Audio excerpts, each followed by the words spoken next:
अस्सलाम वालेकुम।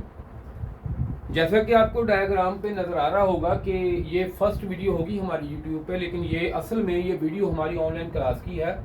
तो काहे बकाया वीडियो को ऐसी होती है तो मैं यूट्यूब पे भी आपको अपलोड कर देता हूँ। तो ये भी अपलोड करेंगे यूट्यूब पे, इसलिए मैं बना रहा हूँ आपके लिए।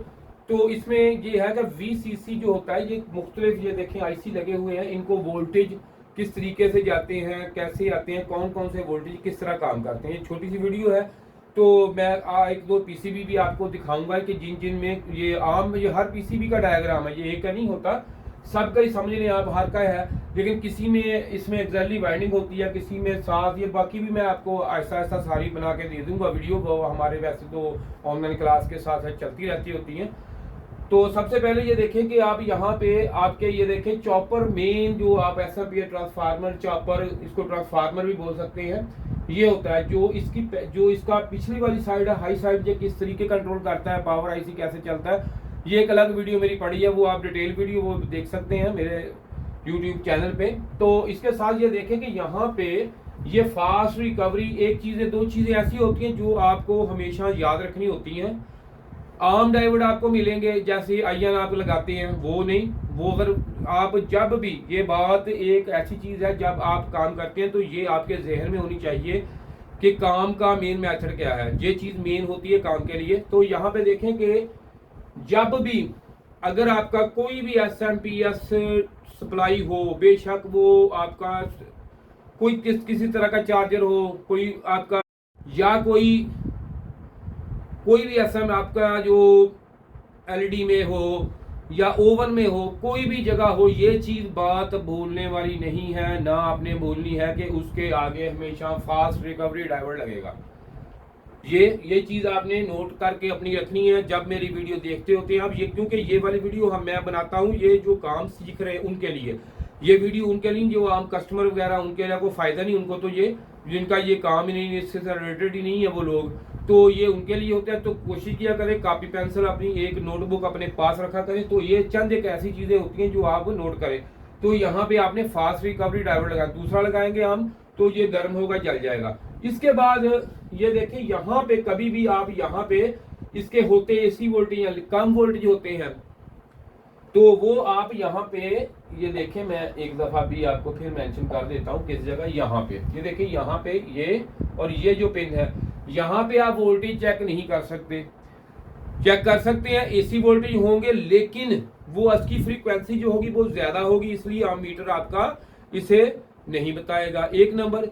दूसरे नंबर पे जब ये यहाँ से होके यहाँ पे ये DC हो जाएंगे, तो ये फिल्टर होके आप वोल्टेज यहाँ पे मेजरमेंट कर सकते हैं, एक चीज होगी।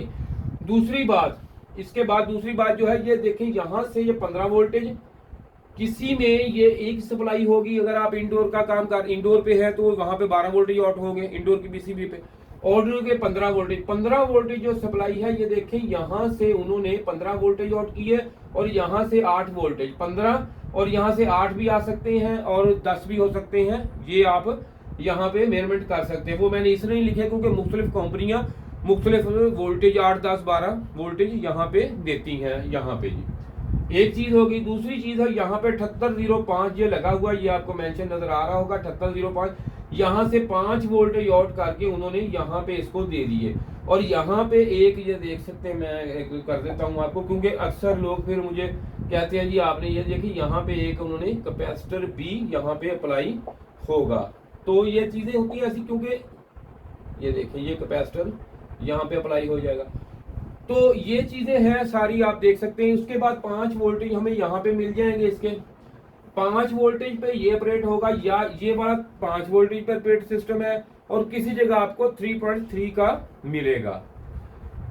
2 ही होंगे, तीसरा कोई नहीं है, ये नहीं कि कोई 12 पे, नहीं, 3.3 और 5 वोल्टेज पे ये ऑपरेट। इसके बाद यहाँ से वोल्टेज आके ये एक स्विचिंग IC लगा होता है, स्विचर IC बोलते हैं, स्विचिंग IC बोलते हैं इसे आप, ये वाला जो है इससे कंट्रोल करता है हमारा। यहाँ से पॉजिटिव पल्स यहाँ से आएगी, यहाँ इन पिनों से पॉजिटिव पल्स यहाँ पे हमें मिलेगी, ये देखें यहाँ से। तो ये वाला जो है सारी पॉजिटिव पल्स यहाँ से आएंगी, तो ये जो है, ये हमारा जो है यहाँ पे पॉजिटिव पल्स पे ऑपरेट होके यहाँ से इसको नेगेटिव, यहाँ से ये देखें जी, यहाँ से हमें नेगेटिव, यहाँ से ये आउट, यहाँ पे हर पिन पे ऊपर यहाँ पे होगा, ये बेस होगी तो यहाँ से ये आउट होगा। तो इसके आगे जो भी चीज इन्होंने ऑपरेट करवानी है, को रिले हो या जो, उसको ये VCC से यहाँ से ही, यहाँ से ये देखें जी, यहाँ से इसको हम पॉजिटिव लाइन, ठीक है, पॉजिटिव और नेगेटिव जो दूसरी होगी वो हम यहाँ से इसको, यहाँ से ग्राउंड इसको दे के और इसको यहाँ से एक चीज ऑपरेट करवा देंगे, ये वाली चीज होगी। लेकिन ये मैक्रो प्रोसेसर का काम है, अभी हम कर रहे हैं काम इसके VCC पे, सिर्फ VCC पे काम कर रहे हैं, ये मैं वैसे आपको बता रहा हूँ आपके नॉलेज के लिए। तो ये देखें कि यहाँ पे एक हमारे ये VCC यहाँ पे 12 वोल्टेज आते हैं, क्योंकि ये जो हमारा IC है ये 30 वोल्टेज पे काम कर सकता है, कोई मसला नहीं। लेकिन मकसद ये है कि यहाँ पे जो हमारा ये वाली कंपोनेंट जो लगी हुई है वो कितने वोल्टेज पे है, तो ये हमारी 12 वोल्टेज DC पे काम करेगी, इसलिए यहाँ से हम 12 वोल्टेज इसे देंगे, 12 वोल्टेज ऑपरेट होगी तो 12 वोल्टेज मिलेंगे। उसके बाद इसमें जो ही 12 वोल्टेज मिलेंगे, ये इसकी ऑपरेटिंग है, ये मेरी एक वीडियो पड़ी है उस पर आप जाकर देख सकते हैं, इसकी मुकम्मल डिटेल है। तो यहाँ पे 12 वोल्टेज के बाद, तो 12 वोल्टेज बने कैसे, यहाँ से 15 आ रहे हैं, 12 कैसे बने, ये देखें 1 2 3 4, ये 4 डायोड इन्होंने लगाए हुए हैं। तो जो एक डायोड होता है वो 0.7 वोल्टेज की ड्रॉपिंग देता है, तो यहाँ पे हमारे सीरीज में लगा के 12, अगर यहाँ पे रेजिस्टेंस है लगाते हैं तो क्या होना था, रेजिस्टेंस हमेशा एक चीज की आपको सेटिंग दे सकती है, एक चीज चला सकते हैं, उसमें तौर पर इस पे रेजिस्टेंस लगी हो तो क्या है, इसने एक आपका जो एक इस पे है लगा हुआ रिले, उसको आप चला सकते हैं। जो ही दूसरी रिले ऑन करेंगे तो करंट बैठ जाएगा, वोल्टेज बैठ जाएंगे, जब भी वोल्टेज बैठेंगे तो जाहिर है काम खराब। तो अगर 4 की आपने वैल्यू निकाल कर चारों चलानी है तो इकट्ठी चलेंगी, अगर एक बंद की वोल्टेज, एक डिस्कनेक्ट किए तो वोल्टेज ज्यादा हो जाएंगे तो वो जल जाएगी। ये चीजें हैं, इसलिए यहाँ पर डायोड लगे हैं, क्योंकि ये लेवल में हमें वोल्टेज बढ़ जाए, करंट कम है, लेवल में वोल्टेज देंगे। एक चीज ये क्लियर हो गई। उसके बाद आ गया हमारा ये IC, ओपैम सर्किट IC, ये होता है ओपैम। जो ओपैम होता है, ये इसके अंदर का स्ट्रक्चर मेरी वीडियो पड़ी होती है, वो आप देख सकते हैं, अगर सीखने का शौक है तो देख लें। तो यहाँ पे देखिए ओपैम का, ये मैं इधर थोड़ा सा स्ट्रक्चर बना के आपको दिखाता हूँ, ऐसे ऐसे ऐसे, यहाँ पे ये प्लस माइनस और ये हमारा आउट, जो आउट निकलता है ये सीधा मैक्रो प्रोसेसर में रेजिस्टेंस लग के मैक्रो प्रोसेसर में चला जाता है। इसका अंदर वाला हिस्सा ये दो हिस्सों में डिवाइड होता है और लाजमी इसके ग्राउंड और VCC अलग होते हैं। तो इसका पूरा प्रोसीजर भी मेरी पहली वीडियो पे पड़ा, वो आप देख सकते हैं, क्योंकि ये एक इकट्ठी वीडियो हम नहीं बना सकते, बहुत लंबी जब वीडियो बन जाती है तो फिर कस्टमर जो भी हमारा देखने वाला होता है या जो भी होता है वो देखता नहीं है। तो इसलिए मैं आपको ये दिखाता हूँ कि छोटी छोटी सी वीडियो बना के देता हूँ ताकि आप इस पे देख सकें। अच्छी होती है लंबी वीडियो देख लेने अगर तो, लेकिन देखते नहीं लोग, इसलिए बनाता नहीं मैं तो। लेकिन क्लास की वीडियो तो मेरी 1.5-2 घंटे की होती है, तो ये आप देख लेते हैं, ये देख लें। इसके बाद यहाँ पे ग्राउंड और ये VCC, उसके बाद यहाँ से सीधे वोल्टेज गए हमारे IPM को। IPM जो है ये आप देख सकते हैं कि IPM है, IPM को VCC यहाँ पे 15 वोल्टेज मिले हैं इसमें, तो 15 वोल्टेज पे काम करेगा। इसकी वीडियो भी लग पड़ी है, आप देख सकते हैं किस तरह पिन क्लैरिफिकेशन होती है, पिन चेक कैसे करनी है, पिन लगती कैसे है, ये भी अलग आपको मिलेगी। तो अब इसके बाद इसमें ये चीज आ गई कि इसमें एरर वगैरह कौन सा आता है, किस तरह आता है, कौन तो है बेसिक। ये जो मैंने डायग्राम बनाया है ये आपकी आम यूज होने वाली इस PCB का है, जो आप ये मेरे साथ में पकड़ी हुई देख सकते हैं, इसका है।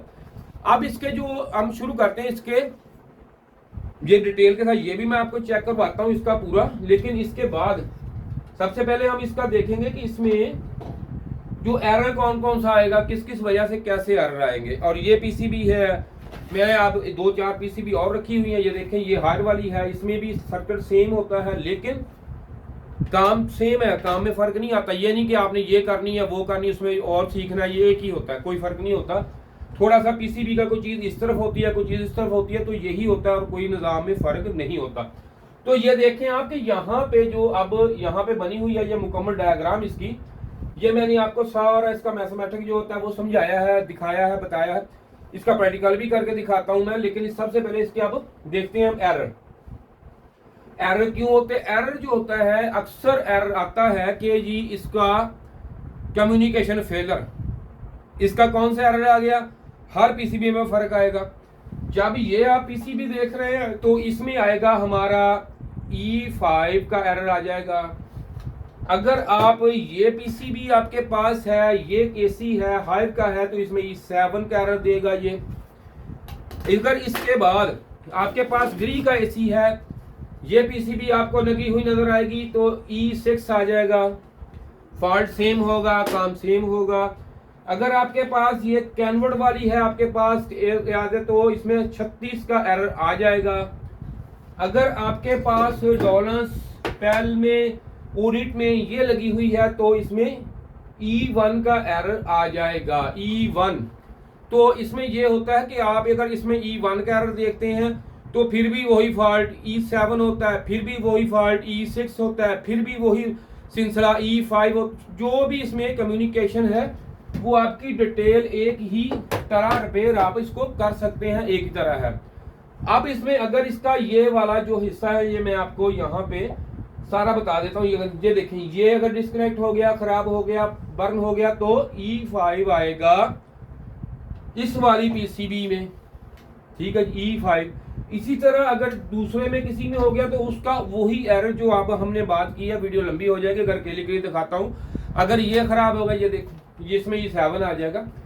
तो इसी तरह अगर इसके बाद इसमें यहाँ पे करंट ब्रेक हो गया, इसको यहाँ से जाना करंट ब्रेक इसने कर दिया तो यहाँ पे क्या आएगा?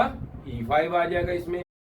तो ये है। फिर इसके बाद अगर यही हमारा, अगर इधर ये देखें, ये वाला है इधर, इस तरह इसमें भी जो भी एरर जिस पीसीबी में है, इसमें अगर यहाँ है तो F1 आएगा, किसी में जो भी इसमें है वो एरर इसमें ही आ जाएगा। इसका F1 भी आ सकता है, में दूसरे में इसमें भी F1 है, किसी में कोई एरर, किसी में कोई H5 आ गया, इसमें अगर ग्री में H5 आ गया, यहाँ पे ना पहुंचा तो H5 का एरर ग्री में आ गया। मसला ये है कि मकसद ये नहीं होता कि इसको कैसे, मकसद सिर्फ और सिर्फ ये होता है रिपेयरिंग का आपका कि आपने देखना है कि इसमें कौन सा एरर है, कंपनी ने कौन सा एरर डाला किस फंक्शन के लिए, आप उस हिसाब से इसको रिपेयर कर सकते हैं, कोई ऐसा मसला नहीं। लेकिन क्या है, ये नहीं होता यार उसमें तो ये एरर है तो इसमें मैं कैसे रिपेयर करूंगा, कोई मसला नहीं, सीधा काम है ये सारा।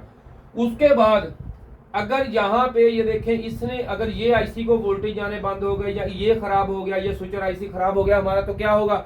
इससे हमारा जो फैन है वो ऑन नहीं होगा। तो जिसकी ये देखें, ये रिले लगी हुई है, ये ब्लैक आपको नजर आ रही होंगी, ये रिले, ये देखें कैपेसिटर के साथ ये रिले लगी हुई है, ये काम छोड़ गई। तो इससे क्या होगा कि आप पंखा नहीं ऑन होगा, कंप्रेसर चलेगा, कुछ टाइम के बाद बंद हो जाएगा, चलेगा, कुछ टाइम के बाद बंद हो जाएगा। अगर फिर कौन सा E5 भी F1 भी आ सकता है।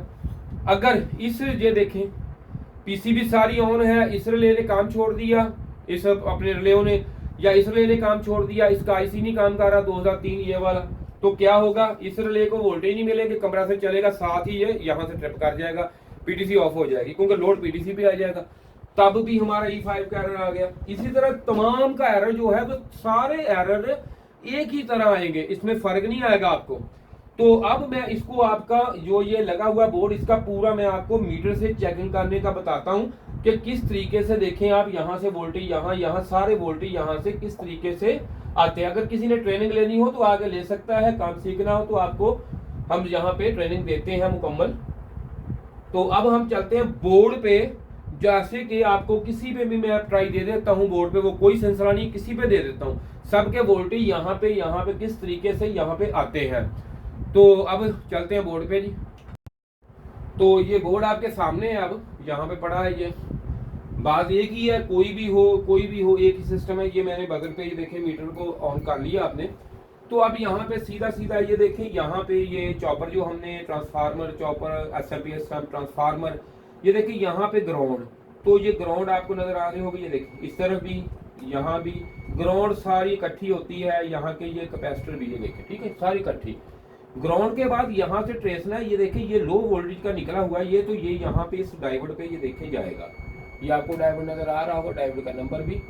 तो इसके बाद यहाँ से ये सीधा जाएगा, यहाँ पे हम छोड़ देते हैं इसको, क्योंकि ये देखें यहाँ पे हम यहाँ पे लगाते हैं। इसके बाद यहाँ से ये देखें 7805 के पॉजिटिव पे, यहाँ पे इन पेड पे, इनपुट पे बाद यहाँ पे ये आउट निकल के सीधा ये यहाँ पे कैपेसिटर पे यहाँ पे चला गया। ये आपकी एक वायरिंग होगी मुकम्मल जो माइक्रो प्रोसेसर की है। ये आप यहाँ पे देख सकते हैं, कहीं पे ब्रेक हो जाए तो आप किस तरह रिपेयर करनी है वो भी आपको अगली वीडियो में बताते हैं। उसके बाद हमारे आ गए यहाँ पे वोल्टेज 15 वोल्ट निकलती है सप्लाई। ये देखें, ये जो पिन है, ये वाली पिन है और ये ग्राउंड है, ये लो वोल्टेज की इसकी बन गई और ये इकट्ठी है दोनों। ये देखें इस पे इकट्ठी है।